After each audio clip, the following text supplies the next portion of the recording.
Aniarix says disgusting keyboards. What is that called again? Triple dot, but what is it called? Ellipses. Oh my god, it's coming back to me. I'm back to my answering to comment self. I'm sorry, semicolon underscore semicolon. I mean, you don't have to be sorry about it. I mean, if it disgusts you, it disgusts you. There's nothing I can do about it. It's just how things are, man. I suggest, like, if you ever watch me again, just listen. Unless you found my voice disgusting too, but I'm pretty sure that you would have said that first. So I'm pretty confident in saying that you probably only find my keyboard disgusting. Ergo, whenever I make a video with my freaking phone, which I'm not gonna do probably in ages, just don't watch it, just listen to it, it's fine. You probably won't miss out on much. Probably. MrQweby says, holy shit man, clean your set up. Call on... What is that? How do you call this? Vertical bar. It's actually called vertical bar. That's probably the first symbol that's actually called in a reasonable way. That does make sense. Vertical bar. Wow. Wow. I am surprised. But the answer is no, I'm not going to do that. I've explained the reasons in the reply to Francis. It's just not gonna happen anytime soon. Holmberg94 asks an interesting question. How can one not want to use a rocket launcher? I mean, I can come up with a lot of reasons why you wouldn't want to use with a rocket launcher, but really, rocket launchers kinda suck. I mean, they're slow, they're usually ridiculously hard to aim. Even if they explode, most of the time in high difficulties of games, one shot is not enough. So, yeah. Plus, who will want to use a rocket launcher when you can use a katana? mtsa says, clean your keyboard. No. Joystickdude says, holy fuck, clean your keyboard, exclamation point. No, ellipses. OBORO says, it's so dusty dot. Yes, yes it is. Paul Bunting says, his keyboard is probably powdered. No. No. Powdered? Who would powder their keyboard? That's ridiculous. That's just... Why would you do that to your keyboard? Willfully powder it with powder. Like, what happens if it gets in a side and, like, short circuits your keyboard or something? I mean, it's a mechanical keyboard. It probably still has some electronic parts, but it's probably mostly fine, but still, that's a terrible idea. jayPB08 says, I'd hate to be the annoying guy. This reminds me, by the way, of the Flame Imp. Or from Hearthstone. Wasn't the Flame Imp? One of the imps. Sure, send a little guy. But I'd be curious to hear your thoughts on my review of this game on my channel. Well then, jayPB08, you are in luck, because we are going to see exactly what it's going to be. It's a month ago, Witcher 2 Assassins of Kings review. Go. Go. Go.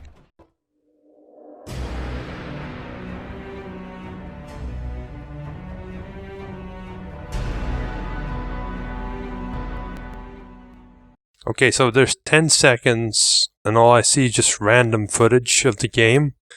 Maybe that's how he does his intros.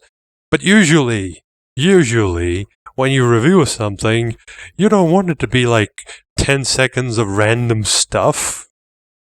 That's a waste of time. You just wasted 10 seconds of showing me random footage of random things that don't really matter.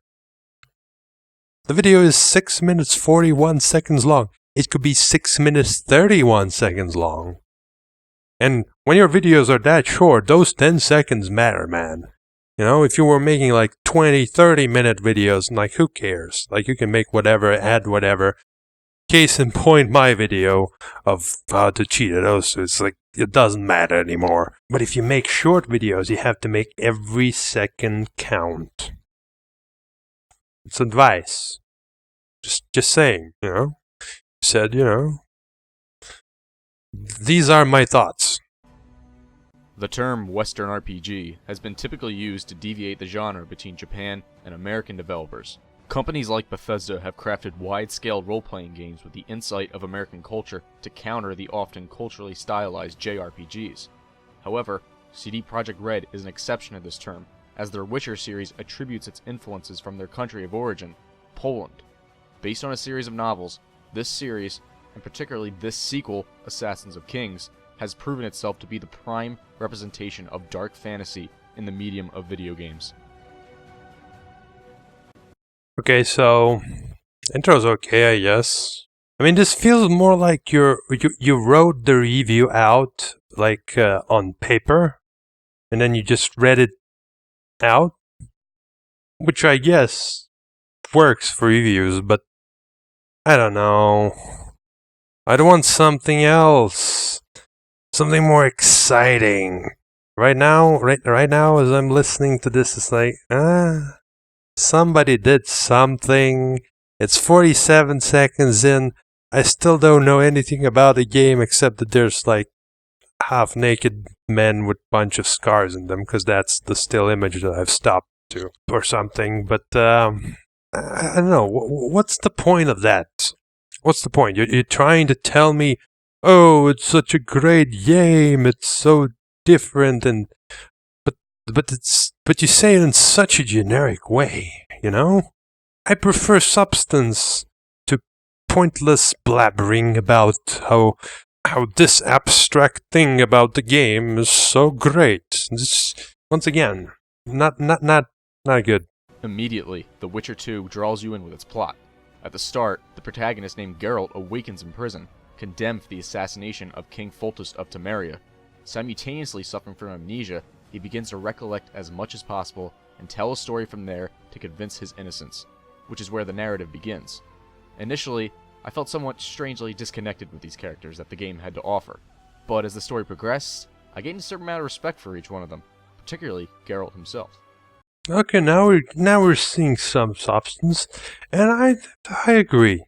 I agree a lot with that sentiment. Even having played the first game, it felt like the second game started off on the wrong foot. It's like maybe it was meant to be played as a game of its own, perhaps, but as a result, it just didn't feel like The Witcher. If I were to name a Witcher game, I'd choose the first one over the second one as a Witcher game. The second one is just some RPG with Witcher tacked to its name. Like, seriously, replace Witcher with something else. Guy with a Sword 2. Assassins of Kings. Same fucking game. Same fucking game. It's like you go around, you kill monsters for money. Who wouldn't do that? That's in every game. And you talk to kings and shit. And you have some magic. It's just not good enough. In turn, I found myself pervasively invested with this dark fantasy plot, eagerly anticipating its next significant development. Perhaps the most interesting aspect of all is the game's method of storytelling.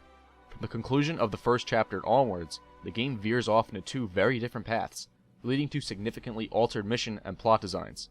This feels like you're jumping around a bit from one idea to another. I mean, you say something about how the game presents the story, but like you said how you liked it, but you failed to actually explain any of that. Unless what you actually meant is how the story is like, rather than how it is presented. Because there's a difference between the methods of presentation and the actual presentation. Because you said, oh yeah, I liked how they presented the story, and immediately we go into a cutscene. Truly, such a revolutionary way to present the story in video games.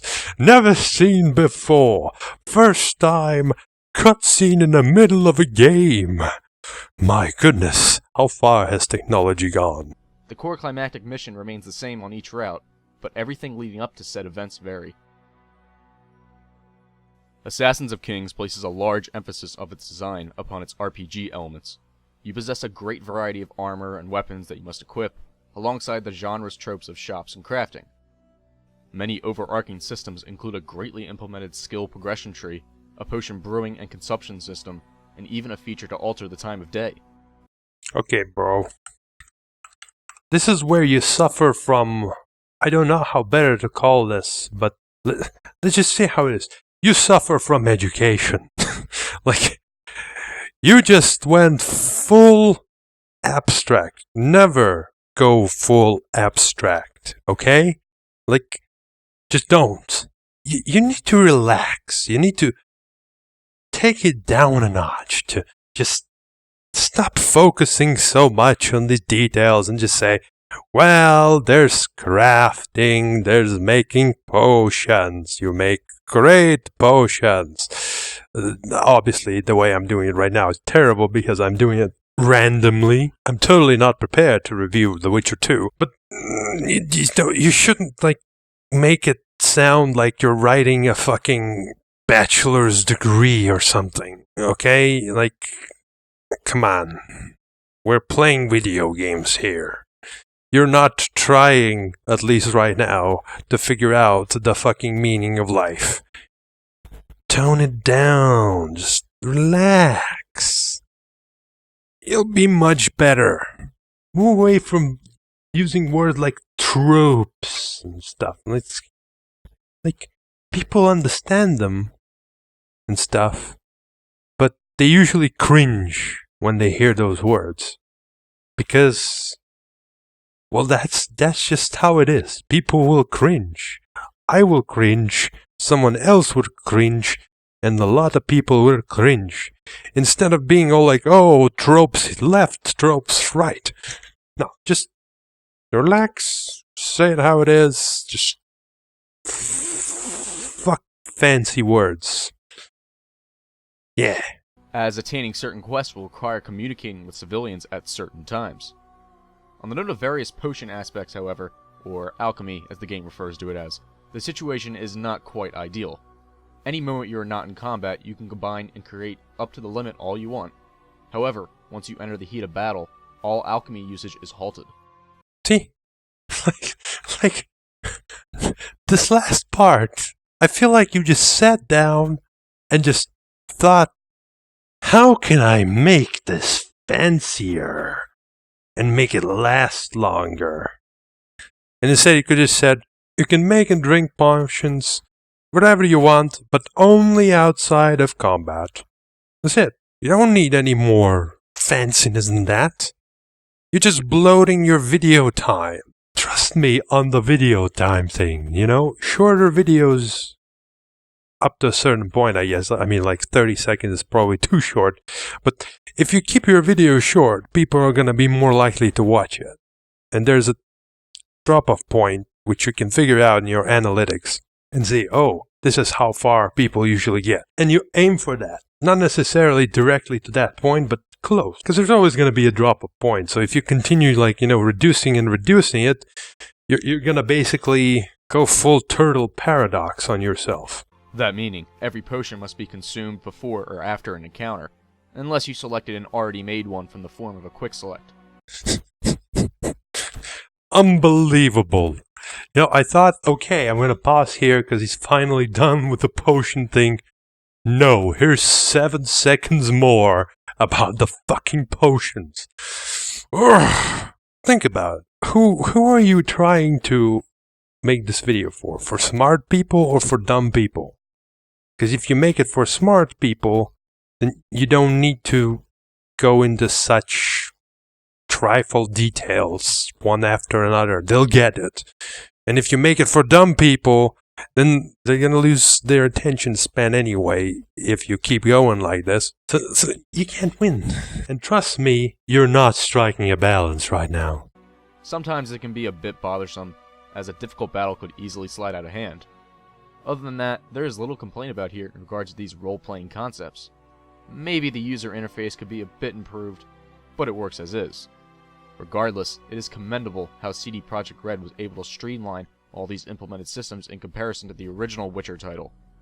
Oh no, you didn't! You didn't just go full Witcher.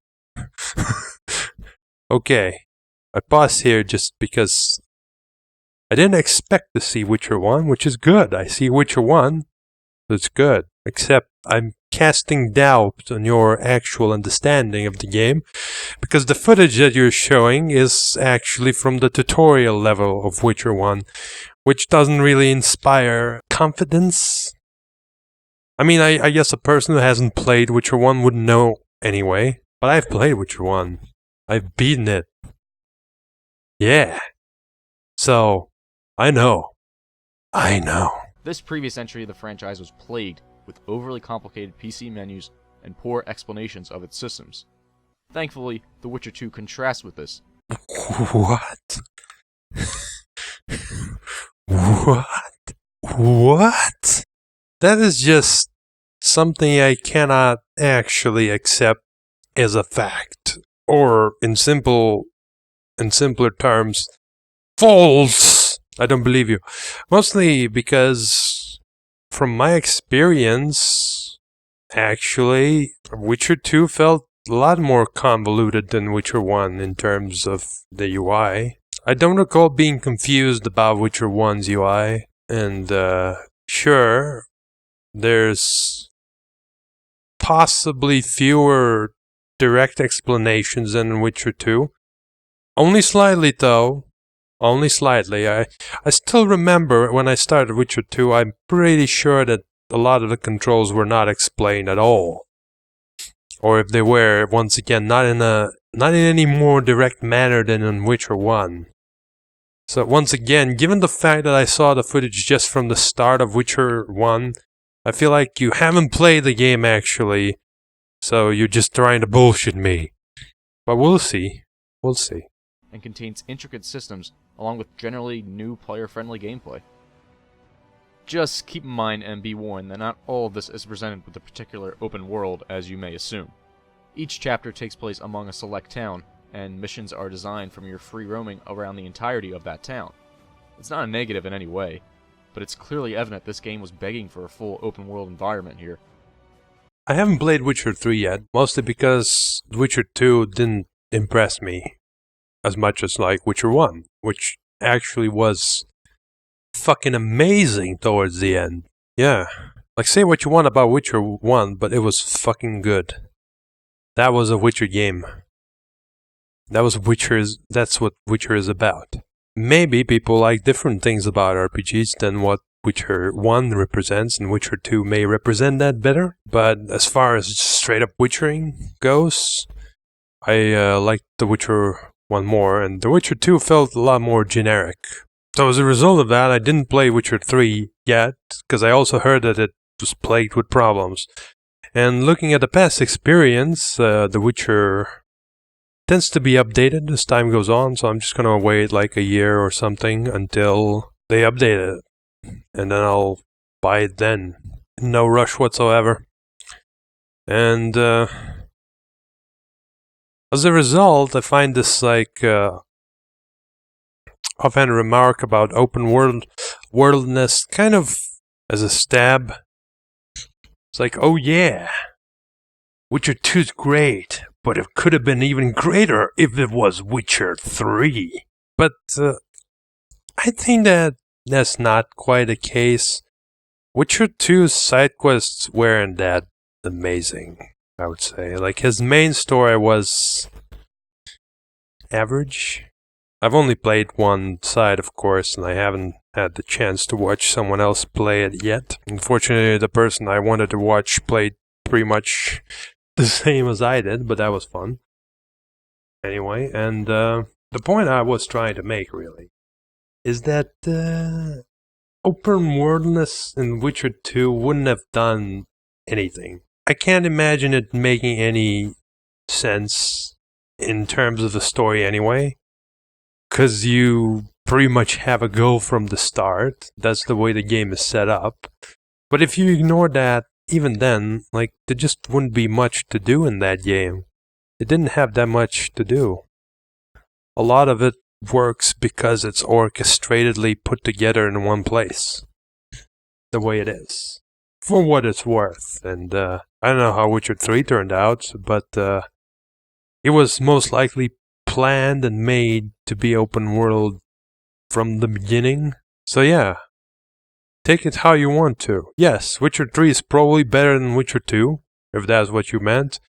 But if you meant that, hey, let's tack on open worldness to this game, I don't think it would have worked. I don't think it would have worked. It would just added extra time to the game, and that's it.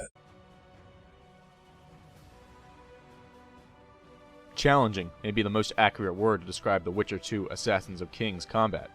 Gone is the strangely rhythmic system from the original game, and adapted here is a more modern and standard implementation. That is laughable. Absolutely laughable. Yes, you have a point that it is more modern than Witcher 1's combat system, in the sense that Witcher 1 combat system was really just click a button every couple seconds and pick the right attack pattern matching the enemy. But even that was way more of a combat system than the Witcher 2 combat system. Witcher 2 combat system, depending on whether you read up or you didn't, was either cast one sign that makes you overpowered, pummel the enemies, or pummel the enemies, dodge around, pummel the enemies, dodge around. You want to talk melee combat systems that are modern fun, take Shadow Warrior, which is a fucking FPS. So why the fuck would it even have a melee system? It has a melee system. You swing a fucking sword around, things die. You have some special attacks. Admittedly, it's not a prime example of a melee system, but for an FPS, like, it's a step in the right direction. Dark Souls, that's a combat system. I actually played some Dark Souls today, before I recorded this, because I felt like playing some Dark Souls. Dark Souls 1, by the way, not Dark Souls 2. Dark Souls 2 sucked. Dark Souls 1, man, it's like, yeah. Running around naked with a fucking Zweihander for the first time. Kicking ass. Having fun. Time shit. Aim your strikes. Mind the distance between you and the enemy. Watch your enemy's attacks. Things like that. Like, none of that is present in Witcher 2. Not even close. Not even close. Witcher 2 combat is just sporadic and really feels random. I mean, it's worse than Dark Souls 2. And that says a lot, really. Frankly, like, I wouldn't say that Witcher 1 or Witcher 2 combat is better, one or the other. Both of them are different.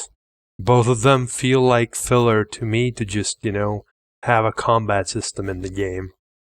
At least in Witcher 1 you had like fancy animations as you level up. That was fucking cool.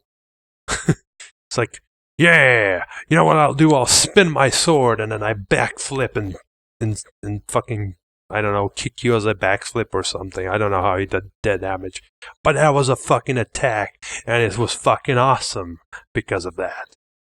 Witcher 2 combat is, wee, ballerina spin, and then whack-a-mole or something. It's, no. Akin to many action RPGs on the market. Its twist on the formula is the game's management between swordsmanship and signs, which are essentially the magic spells of the game. One-on-one fights are not difficult in the slightest. but true management comes with the addition of multiple foes, which adds for a challenging, yet rewarding experience. If by challenging you mean you need to dodge more often, and rewarding you mean, well, you get through the game faster if you don't suck, then yeah, I guess I can understand what you mean. But I made my point. That's just, no. Go play Dark Souls. Go play Dark Souls. See what true combat is. Come back. And then you will know how wrong you were. Actual melee action is emphasized with fluid movement, kind of similar to the Arkham games, but not quite as interconnected. The majority of the time you'll be rotating between your weak but fast attack and your strong but slow attack. I see he mentions Arkham games, and frankly, the combat in Arkham games is probably the one reason why I couldn't give a shit about those games. Like, that's not combat, it's just like, click some buttons. Like, this goes back all the way to Assassin's Creed, for God's sake. Yeah, it was cool for 2 games, but it's been done to death. And usually it just lasts forever. And it's not really challenging other than that your character occasionally does weird shit that you don't expect. You get hit and potentially die as a result of that, which really just pisses you off. Did I mention you should go play Dark Souls? You should go play Dark Souls. Dodging and blocking are relevant features, but intervening with your various forms of magic in between sword slices is perhaps most ideal for your advantage. What does that even mean? Is most ideal for your advantage? That's not a real sentence. This reminds me of like how I did like a series on Raider Z, like a long time ago, like beta, thoughts and comments. And I'm pretty sure I had like this kind of stuff, these kind of sentences that make no sense. Not all of it was like that, but I had some, like when I was reviewing some dungeon, I was all like, yeah, stuff. It's ideal for your advantage. I get it. This feels like some sort of formulaic review. Like, there's a formula to it. I can see it. But it's not good enough, man. It's not good enough. You need something more. Let's see if you got something more. By the way, I stopped at 420. I have no idea why people like that number. All of this is adhered to with the game's radial menu, which generously provides you with easy access to all forms of magic and your various weapons. Another comment on the combat here that is gotten into detail to say is just like, yeah, sure. But in all honesty, most of those things are just useless. I can't imagine anyone playing a full mage character for some reason who doesn't fight with swords, and if you fight with swords, then you probably want to invest into swords anyway. Investing into alchemy is pointless because alchemy, the potions suck ass. Like, you can only put on 3 of them, and most of them barely do anything. So really, it seems really rich, but when you're actually playing, it reduces to a couple really basic things. It's blown out of proportion, let's put it that way. Some other notable features in the game include dialogue trees and a set of minigames.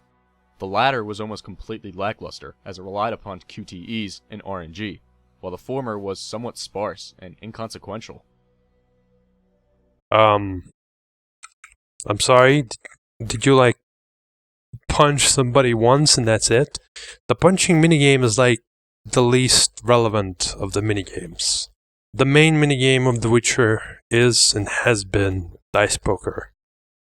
And I guess to some degree the arm strength challenge, but dice poker was the thing, and it has nothing to do with QTEs. It's a perfectly reasonable, in my opinion, minigame. It's what it says, it's a minigame. Like, why would you bash the fucking minigame? I mean, he mentioned something on relying on RNG, but that's kind of the point, isn't it? Like, what did you want? another entirely different game within the game? Yes, dice poker relies on RNG, but just like poker in real life, there's things you can do that will influence the game and make you win more often, which will usually result in you having to reload the game far less often and thus save some time. But I don't feel like writing it off as pointless or useless is just. Like, I've never felt like I wanted to not do a minigame because it was too shit in Witcher 2. Even the boxing games, it was like, okay, it's quick time and whatever. I'd rather you mention that there's boss fights that have quick time events and bash that, because that's really terrible, in my opinion. Not the mini games, which are meant to be like just small little things to break up the tension, right? Now, yeah, dialogues being inconsequential is... I don't believe that's accurate. I have a hard time to put it in perspective because I haven't played the game a lot myself. So maybe this guy has actually played through the game 5 times, made every single possible choice, and realized that the difference is minuscule. But I recall having a couple of conversations that made some semblance of difference. Like, if you are nice to people, they're likely to reward you at some point. If you're not nice, you're likely to be attacked at some point, and things like that. How is that not an effect? What do you want, really? Didn't you start the game by saying that there's 2 different branches that you can choose of where to go? Most of those are dialogue options and actions that you choose to do.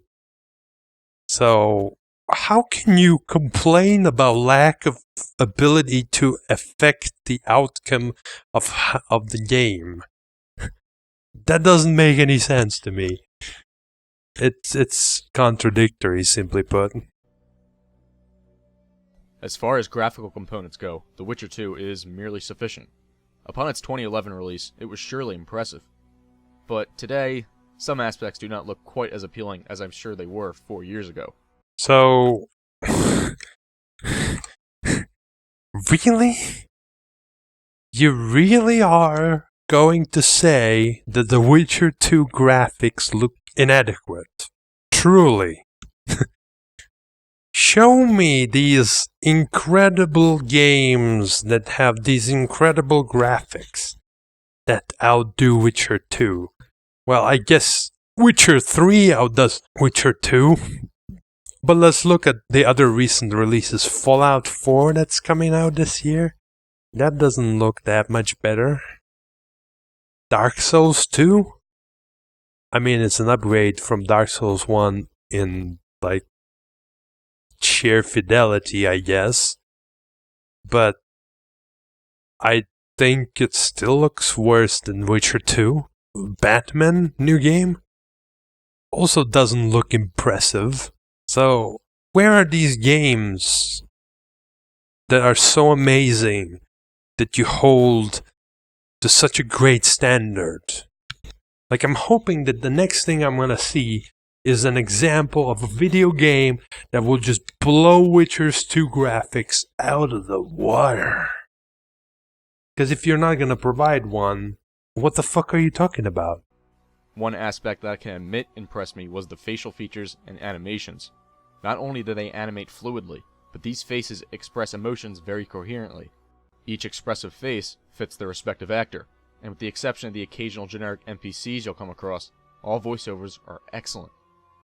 So, like I said, you bashed the game's graphics, but you failed to actually show anything that would be substantial to compare to Witcher 2. And then say, whoa, Witcher 2 sucks compared to this. You didn't do that. You just threw it out. Oh yeah, this game, It's 4 years old, so its graphics gotta be shit now. I mean, come on, it's been 4 years. That doesn't make any sense. To me, at least. Like, if you want to make a comment that, oh, the graphics suck, you better show me. Because graphics is about showing, not listening. In addition, the game evokes a superb, film-esque musical score, one that could easily challenge fellow competitors of the dark fantasy genre across all mediums. The Witcher 2: Assassins of Kings was a pleasant surprise for me. I originally purchased it for the simple sake of it being under $5 on a Steam sale. With the anticipation of the third installment growing every day, I only played it for the simple fact of the new game that was coming soon. Okay, why didn't you play the first one? I mean, I guess you did. You turned it on, probably looked at it, oh no, graphics of 8 years old or whatever. I couldn't be possibly playing this. Admittedly, those graphics are actually dated, but Witcher 2? Come on, man! Come on! That's ridiculous! That's not dated. There's no way you can say it's dated. Maybe you didn't turn up the settings high enough, bro. The police is coming for you now. You angered them with your insolence. But yeah, you should have played the first one then. It's not so bad. It has a nice story. Like I said, it's the most Witcher-esque game of 2 that I've played. So really, it doesn't have much competition. So you should probably play it. To say that it exceeded my expectations is a complete understatement. While I feel the minigames and dialogue trees could have been elaborated more on, the general story and combat largely impressed me. I only wish the free-roaming aspects were extended more. As the game's given structure, it's seemingly begging for its own immersive open world. And judging everything I've read about Wild Hunt so far, it seems to have captured that. So yeah, like I suspected, you just read about Witcher 3, be all like, oh yeah, it's gonna have all these awesome features. Better complain that the second game doesn't have them.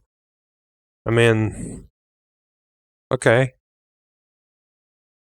But, it feels silly to judge an older game by a newer game standards, in my opinion.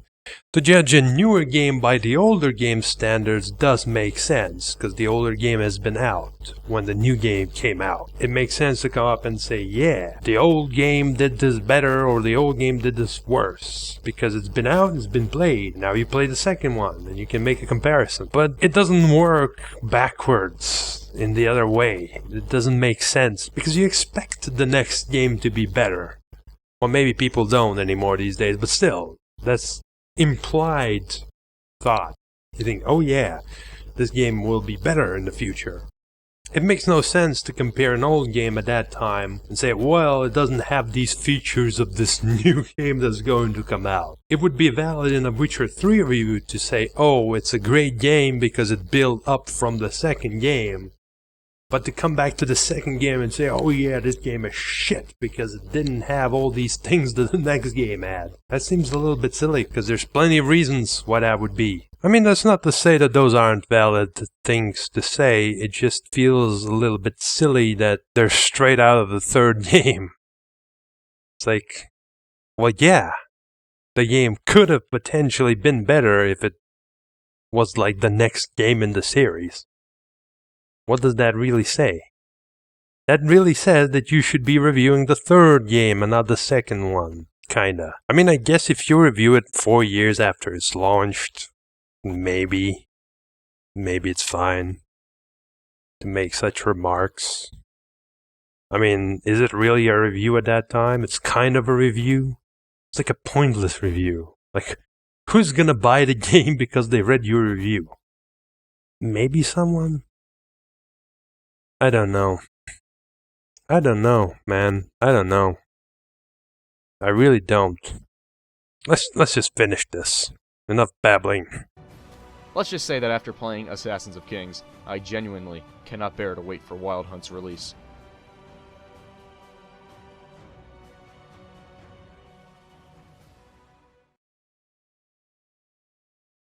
Okay, bro, you've been silent for like 10 seconds or something.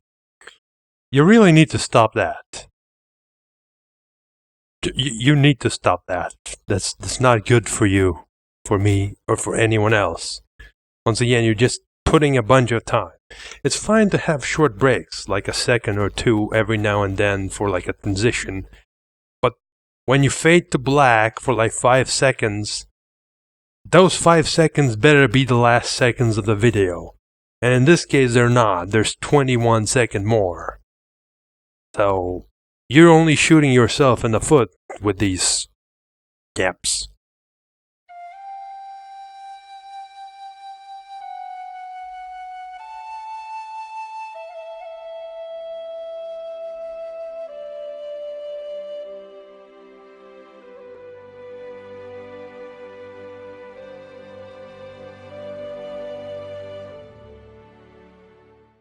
Well, and that's that. The ending screen didn't actually have anything there. I'm not against those. I usually turn them off anyway. Whatever. You can keep them. I don't have anything against that, because they're at the end, but still. Mind the fucking fade outs. How about you instead just fade directly into that? From the game to the title screen. Yeah, that sounds much more cooler. It may not actually look very cool, because I've tried something similar before, it just doesn't work. But I wasn't trying really hard. So you could do better.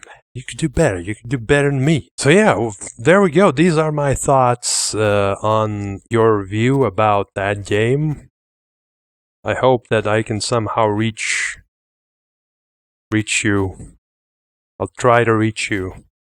I may fail, but I will try.